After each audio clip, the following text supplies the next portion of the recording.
everybody. It's the Media Junkie from the Culture of Pop. How y'all doing today? I only did that because I started neighing there at the end. I'm not sure why. Anyway, hey guys, how you doing? It is the Media Junkie, and I'm back to you with some more adventurous fun. I guess. Thank you for joining me, guys. Today we're going to take a look inside SNL's iconic studio. This will finish off all the SNL stuff that I've been doing. I know I did some trailers. I talked about the SNL movie. I did a rating of SNL skits, or something. I did something else. Anyway, I've done all kinds of crap because it was SNL 50th anniversary this year, and it was amazing, and that's awesome because I've been an SNL fan since '75, since I was a little kid, and I just thought that was the coolest thing on earth. So anyway, I followed even the bad episodes, the bad seasons, the bad years, whatever. I still followed. I still think it's good today. So here we are. We're going to check out. I've always wanted to see what the whole studio looks like. I don't have enough money to go to New York and like have the tour and stuff. So I've always wanted to see what the studio looked like. Maybe we'll get some, secretive little things or some cool things or some things that I've never heard of or never seen. But we will see. So this is inside SNL's iconic Studio 8H with Heidi Gardner, Chloe Fineman, and of course, Ego. I love Ego. Don't we love the new character, Ego? Don't we? Awesome. Anyway, so here we go. Not the new character, Ego. I mean, I know she's on the show, but I'm saying her new stand-up character she's doing that's hilarious. Anyway, you got to watch SNL, guys. Come on, get on it. It's good this time. It's good now. Anyway, SNL inside the iconic Studio 8H. I like the jazzy tune. Heidi. I'm Heidi Gardner. Might need to come down on you and girls I'm Chloe a little bit. Fineman. And this is Studio 8H, home of Saturday Night Live. Awesome. It's changed so much over the years, guys. I am going to talk a bit over this, so we're going to bring it down a little bit. No editing here, guys. You know the rules. Backstage. Pretty cool. All right. So we're starting out with Heidi. This right here is Studio 8H, and I am standing on home base. You will recognize it because this is where the host comes out and does the monologue. It's also personal to me because this is where I did my audition for SNL. Which is where everybody does their auditions that I know of. But I think it's cool that you look like over time how much it's changed. Like it used to be so, like it looks like most of the staging now is kind of out in front of everybody. They've kind of done it that way. And I know now that they do almost all the digital stuff and, like the Please Don't Destroy shorts and stuff like that. They have a whole nother warehouse where they do all that production now. So they don't have to do it all here anymore. So it looks like the stages are kind of set up more. I don't know. Back in the day, if you look at the set, it was like all over the place. I mean, if you look at the first episode, Carlin came out a couple times and did monologues like in different areas and stuff. So, I mean, it was like all a hodgepodge. And this is like much more centralized. So I think that's kind of cool. The home base has actually changed a lot over 50 years, of course. Behind me I guess I should have watched before I went on my big tangent. It was designed by Joe DiTullio. I'm Joe DiTullio. Hey, I'm Joe. currently one of the production designers for Saturday Night Live and been with the show for 30 seasons now. My name is Leo Yoshimura. Hey, Leo. And my Japanese name is Akira Yoshimura, which you'll see on the credits. Akira of Yoshimura, Saturday Night yes, Live. I do. I've been here since 1975, so I've been here Wow. for 50 years. Whoa! I've done every show except one when I went to see my son graduate from Pitzer. Home base has always been what we call where the host comes out. See, you think about things like that. You don't think about that. I mean, like the extras, like, the people who are doing all the behind the scenes work, how long they've been there. That guy's been there for 50 years. I mean, that's pretty incredible and pretty awesome, I think. And a lot of stuff happens there because it's I know Lauren's been there. Well, he hasn't. Even Lauren's not been there for 50 years because there was, a couple of years where he passed or whatever, or a year or whatever it was. That's got the tongue, which is a retractable stage. I believe the very first I did not home know base that. That's new to me. that we See, did in 75 was to represent a comedy club in New York in Makes the sense. basement of West Village, Brownstone. The important thing is it's about New York. The home base evolved a bit. They always had a texture of New York. Yeah. a brownstone. I recall the I like Brooklyn there Bridge was a a subway wonderful type one, but too. I think the Grand Central set, this home base, actually nails it pretty clearly what we're talking about. I always felt like it was this kind of arrival point for tourists and people that come to New York, and I thought it was kind of a nice comparison for Saturday Night Live in New York City. It's pretty There cool. was a clock that we actually had and we found in 1975. It started then and we kept hanging it in the sets. Now it's become such a part of wow. our history that there is a I didn't even think about that old clock. That's awesome. Yeah, it has been there forever. That's awesome that it's like encased in like a thing in the back now. That's pretty stagehand, cool. an old stagehand, Joe Riley, who goes and makes sure every Saturday that the clock is telling the exact right time and also that the clock is wound. It was a challenge Wow. to fit My it dad into used to do Grand that with the clock Central we- because I thought we where are had gonna just put like this that. clock? You know, I ended up Like making for- a little storefront. 30 years It's he a would very wind that special thing all the clock. time. It's been here since the beginning, 50 years What's ago. with the odor this eaters, is though? what's keeping us on time. And Oh, I if guess for the shoe. Okay, because it's supposed to be. I get it. Okay, I get it. I get it now. we have a sketch that's cut for time, it's because we're watching this clock. I think Lauren is always referring to this clock and then says we don't have time for that one. The way the studio itself is laid out is we kind of call it stage 1, 2, 3, 4, 5, 6, like a clock, right around, right? So 1 and 2 is the music set and the home base. Stage 3 is 3A and 3B. Okay. Is broken into 2 pieces. That big stage can be split up into 2. Oh. To my right is All where right. the musical guest performs. We have a musical guest Yeah. every week and they perform on this stage. Something that's pretty cool about this is before The stage always looks so much bigger. That stage, that band stage, whenever they perform on it, people perform on it, and like when they show it without performers on it and without any of the eccentricities that the performer has, it looks like so small. this studio house. See, it's like right there. It SNL, looks the so NBC small. Orchestra would perform here. So we've been rocking for a long time. This is really cool seeing this stuff. So when you guys are watching from home, you're seeing the angle that you're seeing right now. But what I'm seeing is not only the audience, but Wow. say if you're See, so it is a lot more like centralized. I mean, you can see where it's like, it's like an old, not sitcom, but it is like an old sitcom stage now. Whereas, I can remember them just being everywhere, where sometimes people would be on top of the skit while people were doing it down below them. And it just would be everywhere. And now it looks, everything, like I said, looks a lot more centralized. Say centralized some more. doing Weekend Update. This is actually where they do the Weekend Update desk. There's camera straight down the center, 2 on each side. I didn't know that the Weekend and then Update was you've done got on the 2 main cards, stage. That's kind of probably cool. 3 sets of cards that they're pulling to each camera that you're supposed to be looking at. You're completely covered cards-wise. Okay. Typically, there's more sketches than there are stages. So sketches have to share stages, and sometimes after dress rehearsal, when it's decided what's going to go into the live show, they'll figure out with the breakdown. I love that. I mean, yeah, see? Yeah, see, it definitely is a lot more, yeah.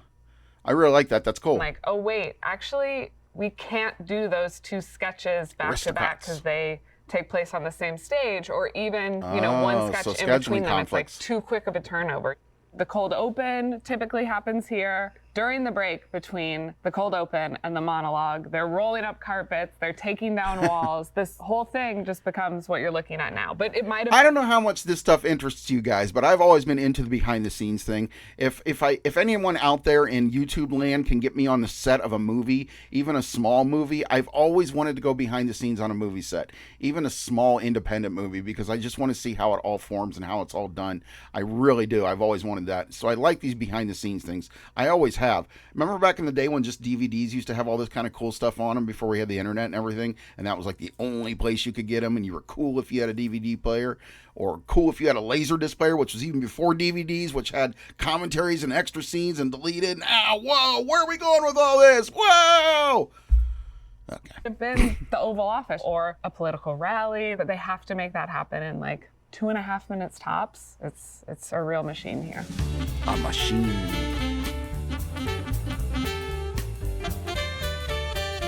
Observing the movement of the sets is part of our show, and it's always been part of our show. And that's part of the excitement.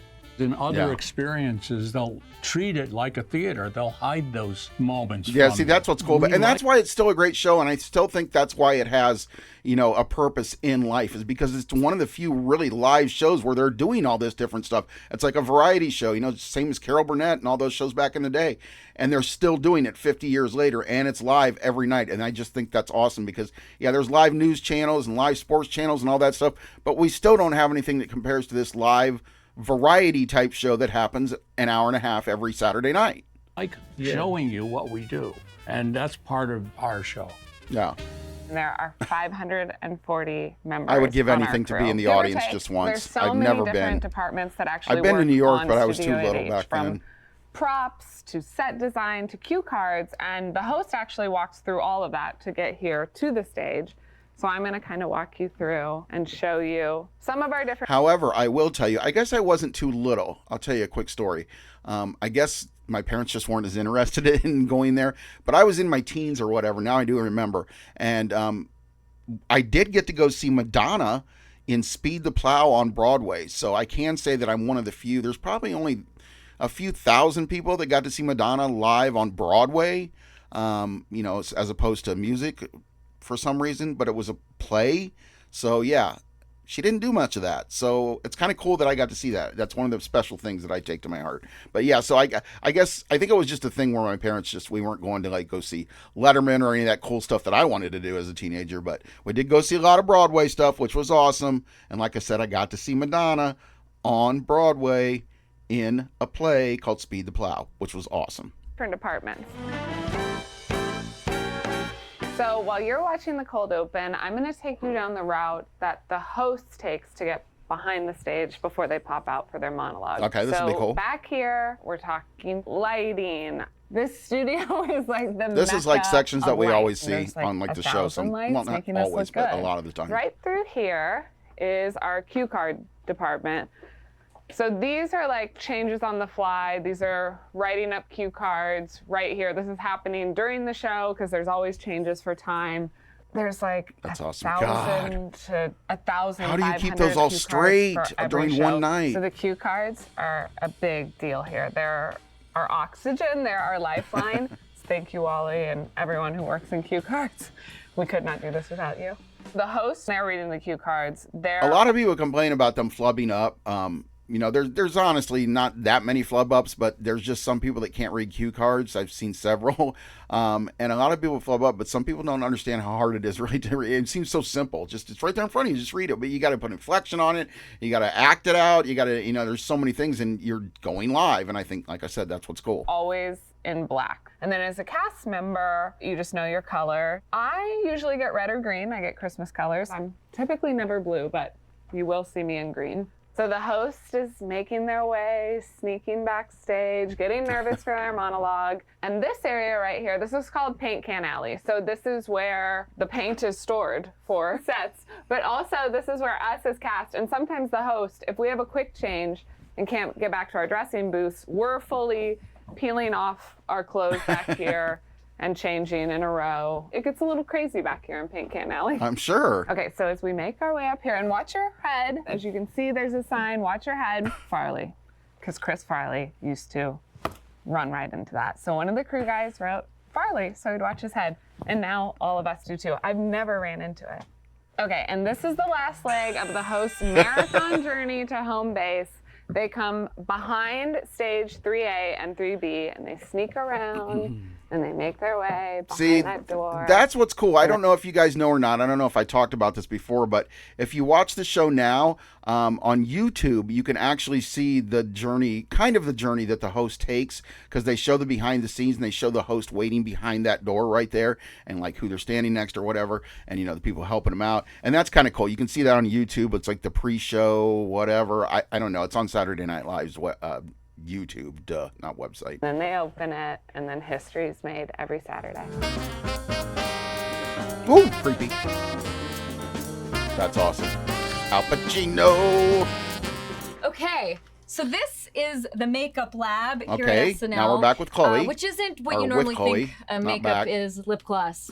F that. No. Here we do molds. lots of molds. This is actually the mold room. The mold here, center and of it's the not universe. Creepy or weird at all. Oh my God, it's myself. This is me. I had this cast done when I first started at the show. This I've been told Look is at all Eddie there's Murphy, Keenan. which is crazy. So I'm going to touch it for good luck. It does look like when Eddie. I started on the show, day one, you get a cast made of your head where sort of this, you can kind of see it here, this like blue goopy stuff is Yes. poured over you, then this green I don't know if I stuff, could and handle then that, guys. What about plaster, you? And it basically turns into I'm not a plaster mold claustrophobic, of but your man, face I would feel so freaked that out. they can then use it to make mustaches, Ferrell. pimples, eyebrows, I don't know, boobs on your head without you having to sit there and take a bunch of hours. We do facial hair, we do prosthetics, we do gizzards, we do rabbit noses. We're Wow. doing alien eyebrows. We're doing like weird growths on the back. It's my twin. She's the fun one. But it's not something that we're doing at a movie pace. No, we're doing it in like 5 hours or less, oftentimes less. The wild wizard responsible for all of these amazing molds Wow. is Louis, our head of makeup. So we're gonna go talk to him. Louis. That's a Kennedy. Oh, that was Beavis. Hey, Louis. Or Hey, Butthead, what actually. you doing over here? Just pulling a print off of a printer. What in the Oh, heck? cool 3D Yeah, printers. one of the 3D printed faces. This is one of our former hosts. It's Jason Momoa. We do the head cast differently than when I started. When you started, we did a silicone cast, put Yeah. plastic bandages on it. Yeah. You sat down, took about 20 minutes, 25 minutes. It felt like Beetlejuice. 4 hours. Beetlejuice, All the Beetlejuice, stuff goofy Beetlejuice. all over the place. Now they come in, we do a 3D scan. Takes Whoa. about 5 minutes. Then Wow. we put it on these printers. Then we Whoa. 3D print your face right on the printer. Comes out of the liquid like the Terminator. Yeah. And we have a live cast. Dang. It's like No more liquid must, no metal, more but fuss. liquid Wait, this is the silicone, the little I guess. face I was talking was- about. That was the very first 3D print, 3D scan Wow. that we had ever done. Yeah, I got like a It's conjoined this little twin on my conjoined back. twin on Chloe's That face. face was sister. hilarious. That Before whole we thing had was any fancy hilarious. Scanners. I did this with a scan with my phone. That one and the 3D meatballs. sculpted Remember the it really meatballs fast. with Sarah? What is the advantage of having I these don't know. casts? I'm hoping you Well, guys we never watch know SNL what if you're somebody's gonna watching need this. on Yeah. any given might day. be interested Last more. show, Sarah was going to be Matt Gates. Yeah. We didn't find out till Saturday What? at 2 o'clock if we had to have her come in, Yeah. do a live cast, make a print. It would take forever. Who doesn't love We've never Sarah? had that. Sarah's the Well, best. thank you. I'm glad Why you- isn't you Sarah came for a involved in visit. this? I'm gonna cook up some weird prosthetics this week. Sarah should have done a makeup thing. I mean, that's like her du jour. This is the wardrobe All department. right, before we at start with Saturday Night Ago and the Live. wardrobe They department, where are we at now? I'm going to have to do a two-parter on this, guys, okay? So before we get to Ago, I'm going to cut it out here. You can come back for part 2, which might be a little bit longer. I don't know. I don't like to make my videos on my page, too long because I like to be able to, people to watch them bits and pieces, and that's why I make so many shorts because I know people are time, they're scrapped for time in life, so just watch it quick. Watch it on, your ride to work or wherever. I don't know. Anyway, so we are going to do a part 2 here, and we will continue with Ago and see where this takes us in the costume department and where else they're going to go. But I think this is really cool, guys. Backstage at SNL with some of the ladies from SNL. I almost said all of the ladies, but Sarah's not there. I don't know why. Anyway, get back to it, guys, and I will see you on part 2, which will be right after this. So go to the next stream or go to the next thing and check it out and come back here for all of your reactions and everything else that I can think of. I'm the Media Junkie, guys. Remember to like, comment, share, and subscribe, and I'll see you on the next one.